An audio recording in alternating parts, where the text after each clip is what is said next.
اور آپ علیہ الصلوۃ والسلام کی محبت پیدا کرنے کا طریقہ ہی یہی ہے کہ آپ کے احسانات کو سوچیں. آپ کتنے پاک تھے، اتنے حسین تھے.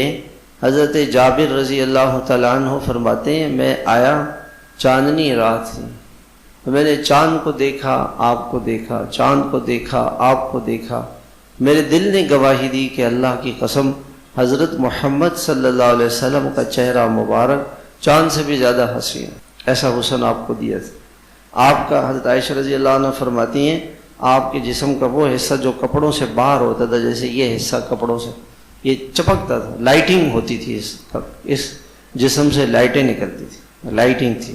ہاتھ اتنے خوبصورت. آپ جس گلی سے گزر جاتے تھے صبح تک، شام کو گزرے صبح تک اس گلی سے خوشبو آئے تھی، ایسی خوشبو آئے، ایسے پاک تھے آپ صلی اللہ علیہ وسلم کے پسینے میں وہ خوشبو تھی کہ حضرت انس رضی اللہ تعالیٰ عنہ کی والدہ آپ صلی اللہ علیہ وسلم ان کے گھر میں آرام فرماتے، وہ چمڑا بچھا دیتی. تو ایک مرتبہ آپ کی آنکھ کھلی تو دیکھا کہ وہ شیشی ان کے ہاتھ میں. کہا کیا کر رہی ہو؟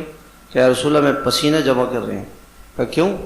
کہ آپ کے پسینے میں وہ خوشبو ہے جو دنیا کی کسی خوشبو میں ہے.